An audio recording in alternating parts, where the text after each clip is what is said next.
Hello, welcome to the Comic Bros Authority podcast. I am your host, Miles. You're back. Yay, I'm back. He's back, everybody. Yeah, I was gone for a while. Yeah, and it's not good to have you back. I have to say I was fine doing it on my own. Yeah, let's see how that goes. Oh my god. You know, it was a little weird. I'm sure you heard the edit of my long pauses. Yes. That was the first version I heard. Yeah. Oh, because you didn't go to the edited one? Yeah, exactly. Yeah. So I had, but you know what? Editing magic. Oh, yeah. Let's see. What do we... Anyways, welcome to the show. Hi. Yay. So this is the podcast where we read and discuss comic books, all that fun stuff, recommend them to you. Yeah, today we are diving into spooky books. This was supposed to be released weeks ago, but lives. Today we're going to be talking about Marvel Zombies versus Army of Darkness. Ooh. You know, when you recommended this to me, I was like, oh, this is perfect. I completely forgot about this book. Yeah. So Andre, why don't you go ahead and give us the gist? What is Marvel Zombies versus Army of Darkness about? Okay, so it's a crossover between two properties, the Marvel Zombies property from Marvel and Army of Darkness that's published through Dynamite. Basically, it just talks about how this virus really started in that universe and how the infection started to spread while you're following the main character of the Evil Dead Army of Darkness franchise, Ash Williams. Yeah. I mean, this is a book that we read a very long time ago. This was at the beginning of our collecting. Yeah. I remember this hit the stands. You got the second printing. I did get the second printing. Yeah. Yeah, I remember this being on the stands. And this book was published when? 2006? 7? Yeah. Yeah. It continues after the first. No, it leads into the Marvel Zombies series. So basically, this acts as a prequel. Yes. But it was published after the first one, and Marvel Zombies was a huge hit. Yeah. Marvel Zombies, of course, was a spin-off of Mark Miller's and Greg Land's Ultimate Fantastic Four story. Yeah. And in which the Ultimate, Reed Richards, he sees the life he wants to have, and he goes and tries to explore that other universe and gets trapped inside the Marvel Zombies universe. And then that's what leads into, it's when that book closes out, that's what leads into the Marvel Zombies proper, written by Walking Dead creator Robert Kirkman. Yes. And who did the art on that? That was Sean Phillips. Sean Phillips of Houses of the Unholy and Criminal. Yeah. When seeing this, I brought it up to wanting to read it because we're huge fans of course, Marvel and also Army of Darkness. Yeah. I want to get into a little brief history about that. Yeah, go ahead, do your thing. All right. So, Evil Dead is my favorite horror franchise.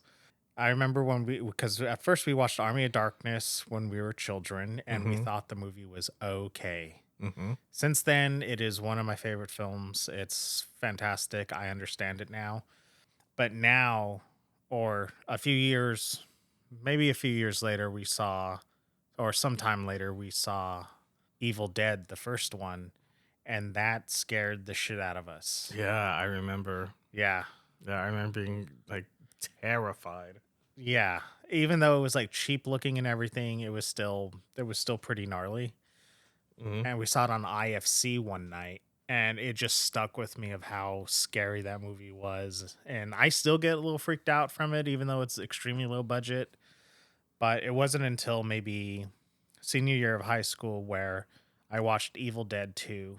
And that movie is just, it's like a Looney Tunes cartoon. It's fucking bonkers. I love it.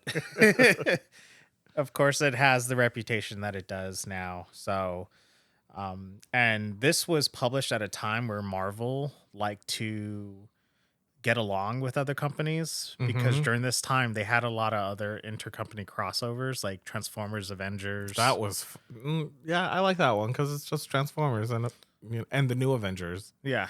Yeah. Transformers, New Avengers. There's, of course, the book we're talking about today.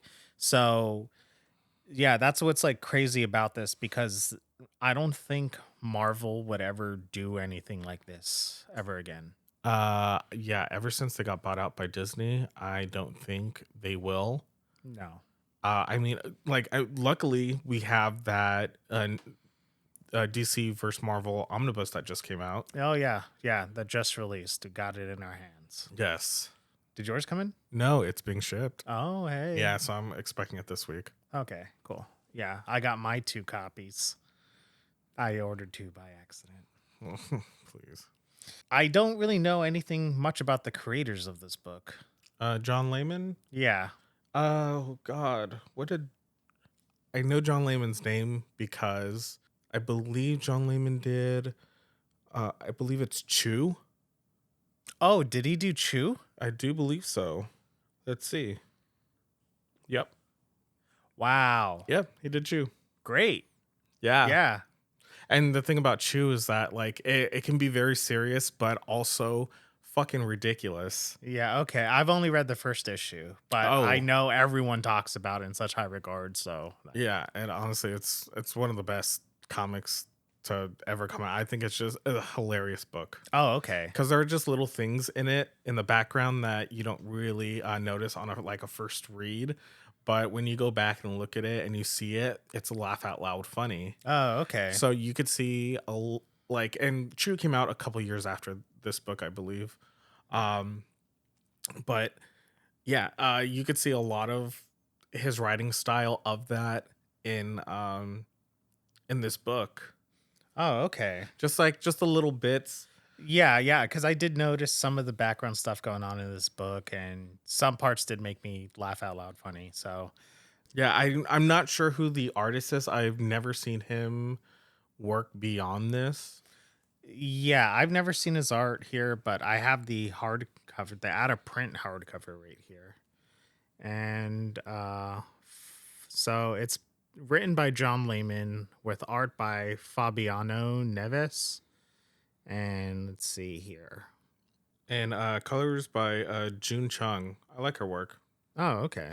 Yeah, and yeah, the story consultant was Robert Kirkman for this book. Oh, yeah, huh? And he was the one if you don't know that name, he's the guy who created The Walking Dead and Invincible, huge properties right now on Oh, yeah. television. But he also did a little stint at Marvel where he wrote. He's been very vocal about his time at Marvel. Yeah. He hates Marvel. That's something him and the rest of the founders at Image have in common. Oh yeah, that's why that's why they're at Image. Yeah. Yeah, so let's see. Fabiano Neves. It looks like he was the ongoing artist for Army of Darkness from the Ashes series at the time. And then he also did Xena, Warrior Princess. Oh well, look at that. Yeah. Another Sam Raimi property. Yeah. Well, there you go. Okay, so let's get into the story of this. Yeah. So where do we find ourselves with Ash at this point in Marvel Zombies? Well, he just pops out of the sky, literally. He falls into a dumpster. There's this old hag that is trying to get some change from him. It's kind of a fake out.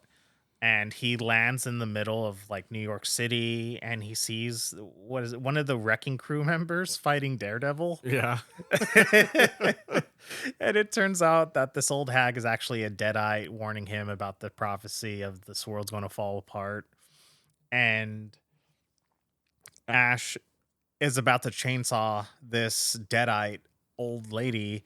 Daredevil comes in to try to stop him, but the wrecking ball. What the fuck is this guy's name? Yeah, I think his name is Wrecking Ball. It's a wrecking. Okay, I have no idea. Jesus Christ, how original. Well, it was probably like the 60s or the 70s when he was made up. I mean, come on, Spider-Man. Yeah. Well, he ends up knocking out Daredevil, and to shaking hands with Ash saying, "Hey man, like it's all good. I'm glad I can help you, save the day." And then we do like a hard cut to a newspaper he's holding, and it's like, what does the newspaper say? Wrecking crew escapes Rikers, crime wave continues, and he just says, "Oops." Like when the old hag shows up and it's like, oh, this world will fall and the army of the dead will rise, and he goes, "Oh, let me tell you what I think about that." And the next battle just him punching an old lady. And that's what I like about this book because it's funny like that. Yeah, yeah. And you like when I read it in Bruce Campbell's voice. Yeah, me too. He And has such a distinct voice. yeah, he does. And it especially shows in this writing where you can Yes. hear that voice in your head. And it sounds exactly what Ash Williams would say. Yeah, because it totally has his vernacular and everything, and like his phrases and things like that. So it's like a perfect representation, as well as the artist like Hmm. doing a great Bruce Campbell face, Yes. like drawing that. That chin, you just see it. I like how in this story he doesn't really take the superheroes very seriously. Yeah, he just calls them all crazy, crazy buffoons Yeah, in tights. there's like crazy buffoons and tights and everything like that, and he's just like bewildered at the fact that people have superpowers and wearing costumes. Yeah. Which It- is something that, he's not used to from his world. His world is just, people, friends, and family being possessed. yeah, so I guess where this comes from is Ash was dead and going to heaven. Yeah, so I guess to backtrack a little bit, this is a spin-off from an Army of Darkness comic that was coming out during the time. Okay. And there was an evil Ash and regular Ash, and evil Ash pushed regular Ash's soul out of his body and sent him to heaven. But while he was in heaven, there was a Marvel zombie up It there. was Sentry. Yeah, it was the Sentry, and eating the bodies and he tried to attack the Sentry, but then it knocked him out into this continuity. Yeah. And then like you get that verbiage from that Ultimate Fantastic Four issue and the first issue of Marvel Zombies where it said skies go dark and a flash of light. Oh, really? Yeah, so that was like the line of how the zombie infection started. So basically, Ash Williams encountered, Sentry, and when he was knocked out of heaven, he brought this Sentry with him. So in the other Marvel Zombies book, does it let you know that the Sentry was the one who started the zombie plague? I do believe so. Okay. So Ash Williams, much like the rest of the Evil Dead movies and Army of Darkness, he's the cause of it. Yes. Yeah, basically. But he kind of lands in like a 1970s version of Marvel Yeah, yeah. because all the characters are wearing their old 1970s costumes. Like Miss Marvel is in that black leotard. Ugh. Yeah. Scarlet Witch in her classic costume, Luke Yeah. Cage, Iron Man. Iron Man in his like very classic armor. Yeah, that's probably like his suitcase armor. Oh, is it? I would think like it's the one with the roller skates, right? Black Widow in that like gray Oh yeah, that gray jumpsuit, Hawkeye in his classic purple costume. yeah. I can see that here. Yeah, and but like the names of the characters are different. Like Captain America's called Colonel. Colonel. Yeah, he's Colonel America. Yeah, I think that's the only difference with the name because you don't hear anyone else being called anything different. It's just Colonel. Why? I don't know, maybe just to make the distinction that this isn't like 616 Marvel, obviously. But if you're picking up Marvel Zombies, you should know that already. Yeah. I don't man, if I could go back in time with Xavier's powers, I'd try to find out. Yeah, that's what I don't understand why they call him Colonel in here, but Yeah, whatever. Ash tries to warn the Avengers. They don't take him They seriously. think he's crazy because Yeah. he's shouting nonsense. And he was like, and the Deadites did lock me up in an insane asylum once. Is that the video game? I think so. Huh. I think it all ties in together. Yeah. Because he mentions going through time. Of course, that's Army of Darkness and stuff like that. But yeah, this is an extremely violent book. Yeah, when we first picked it up all those years ago, I was really afraid to take it to the counter because I was like, shit, what if they don't let me, Oh, pay because for it this says copy? parental advisory or mature readers only. Yeah. It's just like the same thing when we picked up the first issue of Kick Ass. I was like, oh, Yeah. are they even going to let us? Oh, yeah, yeah, yeah, yeah. But They did. yeah, and they did. We were like, what, 13, 14 at the time? No, No, we're we're 15. 15. Yeah. 15. And then after that, I was like, all right, let me see these issues of Criminal here. Let me see this issue of, Punisher Max or whatever, a Max title. Mm-hmm. No, Deadpool Max. Deadpool Max. There we go. But yeah, it's the Sentry starts attacking New York, and that's where the zombie plague starts, and he's just ripping apart all the heroes, and it's so grotesque and violent. Yeah, he broke Black Widow's neck, like all the way Twisted it around, around, yeah. twisted that thing around, bit everyone. There's a giant gash into Luke Cage, who has unbreakable skin. Yeah. Oh man, yeah, I turned the page here and it's Hawkeye. He's munching on somebody's brains. Oh God. Yeah. Yeah, a very violent book. You see piles and piles of bodies and brains and guts. Yeah, all the while Ash is just reaffirming, "Hey, I'm right. Like you guys should have listened to me, you costume bozos." Yeah, so Spider-Man goes and picks him up and tries to save him, which is, the most Spider-Man thing to do, Yeah. which I think is great. And he doesn't want to be left alone, or Ash doesn't want to be left alone. But Spider-Man's like, oh, I got to go take off.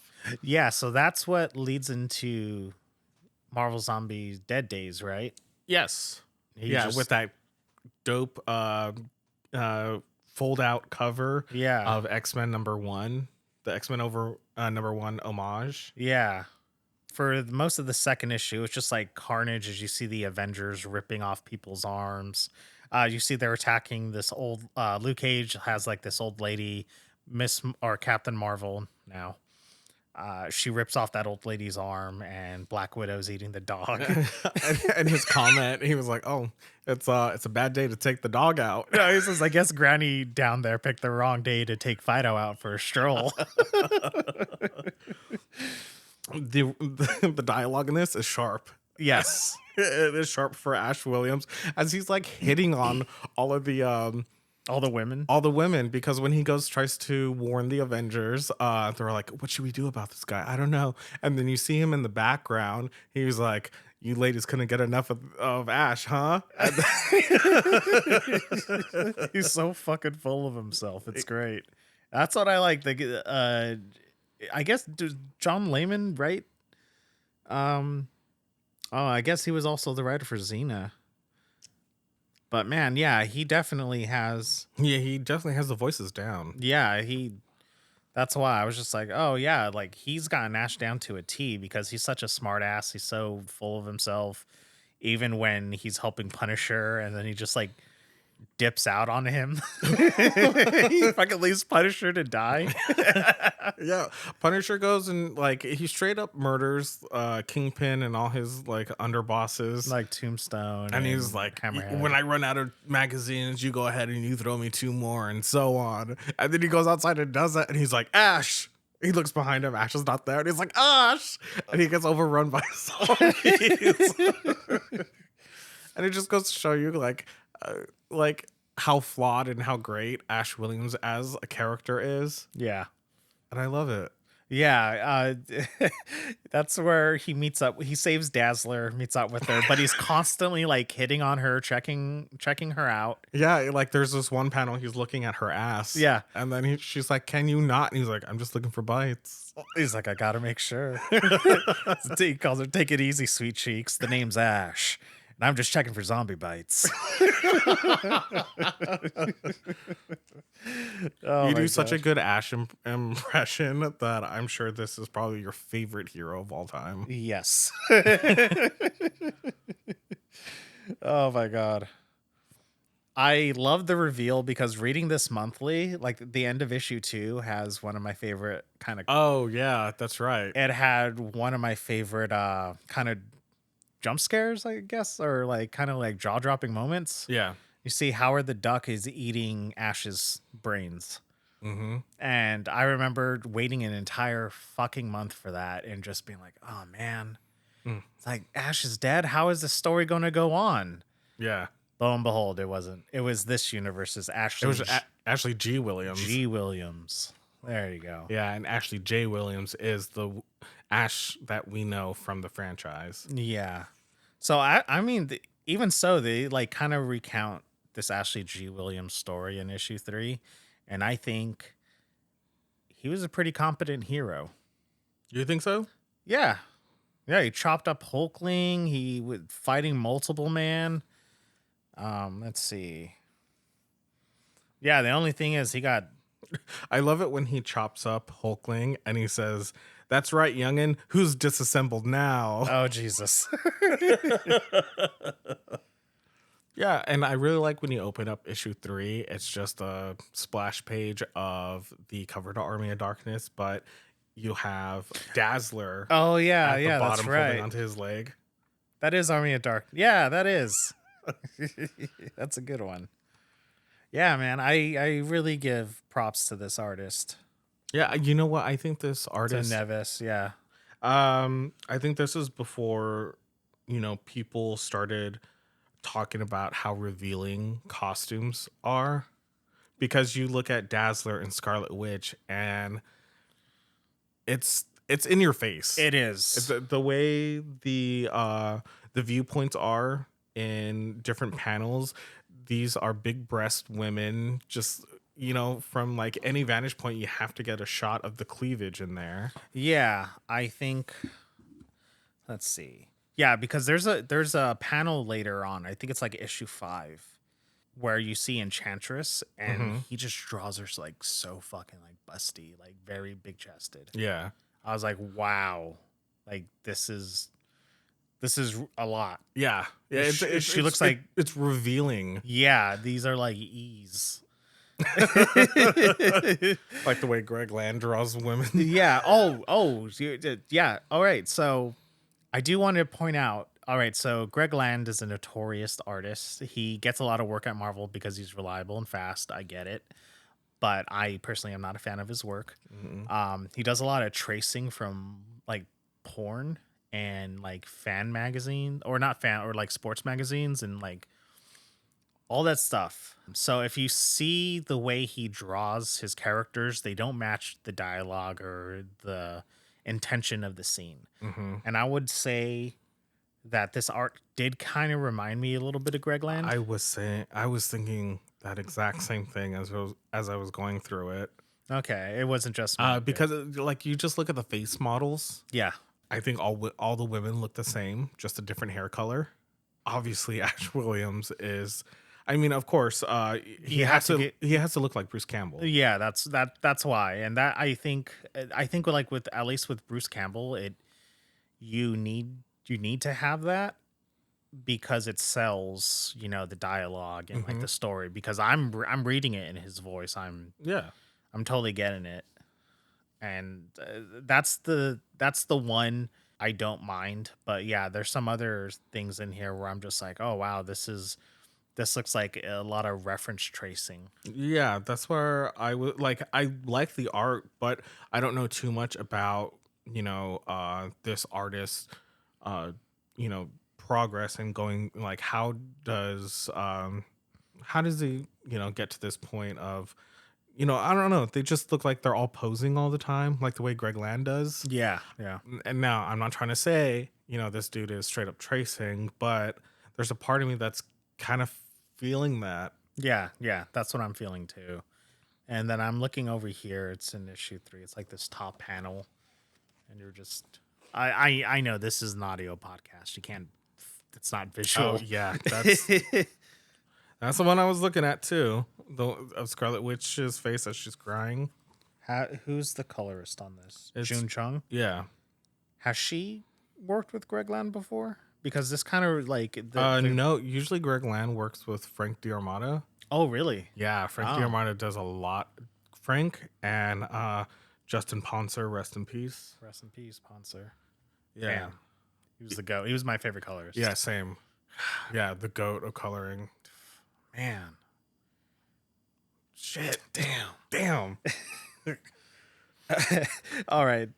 I like this part where they go into the Sanctum Sanctorium Mm-hmm. and you see Dr. Druid. Yeah. Like, and this is honestly the You only. mean Doctor Stephen Strange, Sanctum Sanctorium? What is that? Like a superhero tongue twister?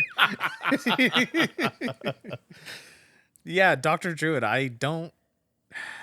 He died in the 80s, right? In the 90s. The 90s. Okay. Yeah. I don't know this character at all. I think Yeah. I read like a total of like 3 issues with the guy in it. He's an asshat.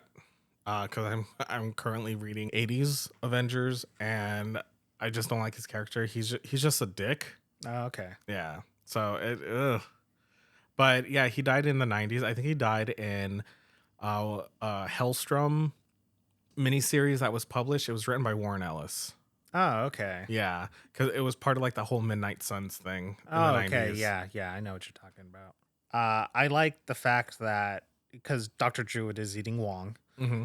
and he can hold back the hunger for a little bit, but Ash tells him, like, hey, you help us find the Necronomicon, because that's kind of the main narrative thrust going on here is they're trying to find the Necronomicon to get rid of this zombie plague. So he tells him like, "Oh, hey, I can help you. We can reverse, this hunger, the zombie plague in you." Dr. Druid says, "Do you really mean it?" And then he just blasts him in the face and he says no. And it says, "Sorry, Chuckles." No remorse. Yeah. But they learn that they have to get they have to go to Latveria to get the Necronomicon. That sounds like a tongue twister. That you know what? I woke up hours ago, but I'm barely having my coffee. Yeah, same. I'm hungover. Oh, that's why you're so What? nothing.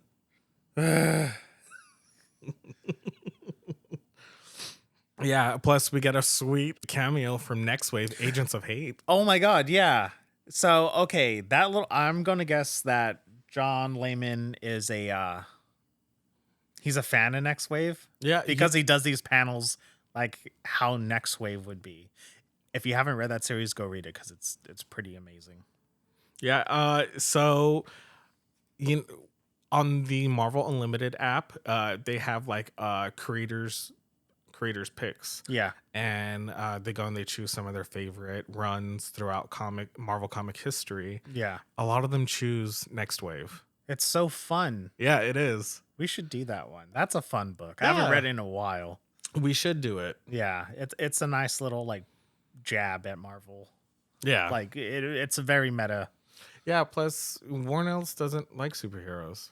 No. I read an interview with him where they were talking about his Ultimate Galactus trilogy, Mm-hmm. and they asked him, they're like, "Oh, do you think you'd be writing, Fantastic Four and doing all this stuff? Do you like superheroes?" And he's like, "No, not really. Didn't grow up reading them." Like, what's his name? We wrote Preacher, Garth Ennis. Yeah. It's like we read a lot of 2000 AD growing up.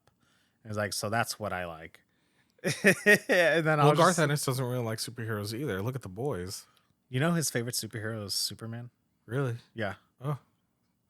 I always have to admire someone who loves Superman. Yeah, he loves like Superman. I think his favorites are the Trinity. Oh, okay. Yeah. So I mean, yeah. Even though he likes to poke fun at superheroes, And yeah. I get it. Oh, yeah, I do too. Yeah. So I mean, Anyways, back to this. Back to the story. He calls Power Pack ankle biters. Love it. Love it. Oh man, they're like they have to go to Latveria because the Necronomicon is over in Doctor Doom's castle, Mm-hmm. and the whole time Ash is just hitting on Dazzler and Scarlet Witch. Hmm. What does he say? Sorry, Ash, there's no such thing as a Quinjet Mile High Club. And if you don't take your hand off my knee, I'm going to break it off. And he says, You're lost, Toots. Yeah, he's constantly hitting on them, giving them little nicknames. Sugar Plum. He's like, Sugar Plum, would it make you feel better if you were resting your head on a nice muscle man's arm? Yeah. And I love how when they get to Doom's castle, Hmm. he is constantly pissing off Doom. And you don't want to piss off Doom. No, no, yeah. Yeah, you don't want to piss off Doom. But Ash, like, hail to the king or whatever. It's like, Miss Maximoff, kindly inform your associate that I am the absolute monarch and lord of Latveria.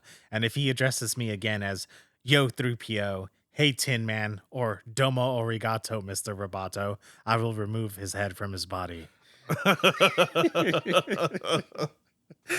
And he doesn't give a shit that he does. Like, he's not afraid of Doom. No, he's not. Like Dazzler and Scarlet Witch are like, oh shit. Don't piss off Doom. Don't piss off Doom. And then Ash is there. Yeah, I'm going to piss off Doom. He calls him a jackass. Yeah.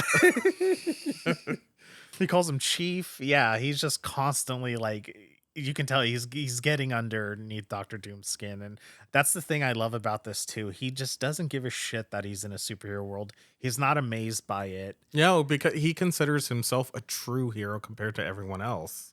It's so weird. Yeah. Oh, it's because he's saved time and he's saved people before, so he believes he's like the picture perfect superhero. Yeah. All right. So one thing. All right. I'm sorry to backtrack a bit, but when he tries to warn the Avengers of the zombie plague and they didn't take him seriously, they're calling him a nut.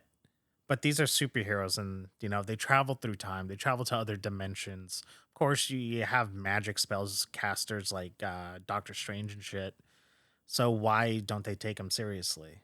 Uh, was Marvel really doing the whole interdimension travel at the time, or was that really DC doing that? Because I mean, Fantastic Four go to other dimensions all the time. yeah, and yeah, okay, Doctor Strange does too. yeah, that's true. Yeah.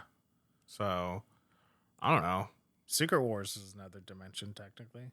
Well, I thought Secret Wars was like, Oh, wait, no, that's Patchwork Planet. yeah, Patchwork Planet. Yeah, the far end of the universe or something. Yeah. Yeah. But yeah, I mean, like, if you have like all these, all these superheroes, like, why didn't they take him seriously? Is it just because he's just a Just because he's a normal guy carrying around a shotgun and a chainsaw in his hand. Yeah, okay. Yeah. That was my only thing. I was questioning that. I was like, why? You guys are the Avengers. Like, why don't they take him seriously? Mm-hmm. Basically, when they get to Latveria, they find out that the cause for the Marvel zombies is actually extraterrestrial and not Sorcery. not supernatural. Yeah, exactly. Yeah. So there's no way the Necronomicon can help them in this situation. Yeah, So basically, everyone in the in that universe is pretty much fucked. yeah, they're fucked. It's done. It's like a no-win situation, and that's where he kind of gets this. There's an art change in here. Yeah. So when the art changes, that is actually the artist that's on the Army of Darkness series. Yeah, Fernando Blanco. Yeah. Yeah, yeah, because I noticed these ash faces Yeah. that he does when he's like walking around in Doom's armor. Yeah. It's more cartoony. Yeah, definitely more cartoony. And man, that Necronomicon is long-winded too. Yeah. I was like, fuck, this thing talks a lot. Yeah, and then right after that, you have Sean Phillips coming in to fill in some more art. Yeah. Oh, well, when you talk about those E's, that's Sean Phillips doing that. What do you mean? Yeah, look at Enchantress. That's Sean Phillips Enchantress. No, like, because it's right there, and then you go over here, and it's The next issue? yeah, the last issue. Like, Okay. look at her when she's like, okay, I think I understand because that's what she's doing her Enchantress spell on Yeah. Ash, and he lets her escape. she's he sees her as something beautiful. Turns out she's a zombie. Yeah. But I think it's really nice that they were able to like have Robert Kirkman as a consultant and then have Sean Phillips do some of the fill-in art. Yeah. I think that's great. Sean Phillips, please do more. Oh yeah. Yeah, I miss your artwork. What? Do more superheroes? Do more Marvel? Yeah, yeah. I just miss his work. Pick up some more Brubaker stuff, man. That's all. That's like the only person. That's all he does. All he does is just he probably doesn't want to do superheroes, and he's just like, I like to draw people. I draw people in neighborhoods and cars. He I doesn't don't want to draw no like anthropomorphic ducks. Yeah, he doesn't want to do. He's like, I'm tired of drawing Iron Man and Captain America. Yeah, but Dazzler, she gets. I think that was a Greg Land moment going on when she gets her finger bit And off. she's like shocked looking at her finger as it's like spewing blood. Yeah, and her face is like her mouth is agape, but the dialogue just says, "Oh no, no, no, no, no, no." And what there's no like exclamation mark or anything like that. So it just comes off. At least that dialogue really comes off more of a calmer than what the scene, what how you would usually react if your finger got bitten off by a zombie. Yeah. Yeah, because in the artwork, she's looking more surprised Yeah, than anything, but the artwork or the dialogue in there is like, oh no, oh no, no, no, no, no, no. yeah. The But, as a sage left because you just got blasted in the face by Doom. Yeah, he just takes her out in the next panel, which is pretty hardcore. Yeah. Because you're with Dazzler the whole time, and then all of a sudden, you're dead. Yeah. Just like, oh, crap. And this isn't the kind of dead that you've been used to in this series because everyone's just like getting bit and then turning into zombies. Yeah. But this is straight up like murdered before she even turned into a zombie. Yeah. She didn't even have time. Yeah. And then when when you get to all the Sean Phillips artwork in it, I just think it's so cool because he kind of does like the homage pages, like the Secret Wars when they're trying to raid Doom's castle. Oh, yeah. They do this Secret Wars thing. Yeah. The cover to #1. Yeah, it's a lot of fun. Yeah. Yeah, it's a really short run. It reads pretty quickly. Yeah, it reads. Yeah. You said you finished this in like, what, under an hour or something? Yeah, it took me less than an hour to read this. Yeah, it took me a little bit longer just because I was in the middle of reading other things and I was cleaning and cooking dinner for myself and my cat. I heard you talking shit about her. Oh, you did? Yeah. That bullshit she pulled on Scary Movie Night. Oh, yeah. I was like, shut up. And then everyone's just like, no, it's her health. And I'm like, fuck you. Like, She don't pay no bills. can't pay no damn bills. And I was like, get out of here. Freeloader. Ugh. Get out of here, Chloe. Too loud. Just staring at me. Shut up, you're too loud. Get the fuck down. Oh god. But yeah, so yeah, Marvel Zombies versus Army of Darkness, very fun read, very great. If you're I think if you're a fan of Army of Darkness, if you're also a fan of just seeing kind of grotesque violence and superhero books, then it's for you. Yeah, I agree. If you're a horror fan, this is definitely up your alley. Yeah. So, unfortunately, this book is out of print. Yes. It is very expensive to find online because I was trying to find this book for so long. And I'm in a few Facebook groups where people sell comics, and this guy just had a random stack of books. And he was like, I'm getting rid of these. These are $5 each. And I messaged him right away, and I was like, I'll take that Marvel Zombies Army of Darkness. And yeah, so I got this one for $5 online. Yeah, and I still have my issues. I collected the series back when it came out. I didn't get any collected editions, just the singles. Yeah. Yeah, like I said, because this was usually intercompany crossovers and stuff don't get reprinted, and this is a co-publication with Dynamite. So, and since it has Marvel characters in it, it doesn't get reprinted in any Army of Darkness reprints or anything like that. So, there are maybe like ways on Hoopla you can read it. Just if the price is low on eBay, you could probably find it there. And yeah, so just like Miles said, it's just unfortunate that you can't. Yeah. But yes, unfortunately, you can't find this book anywhere. I mean, if you can, good luck. Please go out there and buy it. It's a fun ride. Yeah, definitely. And if you personally know me and you want to go ahead and borrow it to read it, you're more than likely to message me. That's a great advertisement. Yeah, yeah, exactly. So it seems like that's our episode today.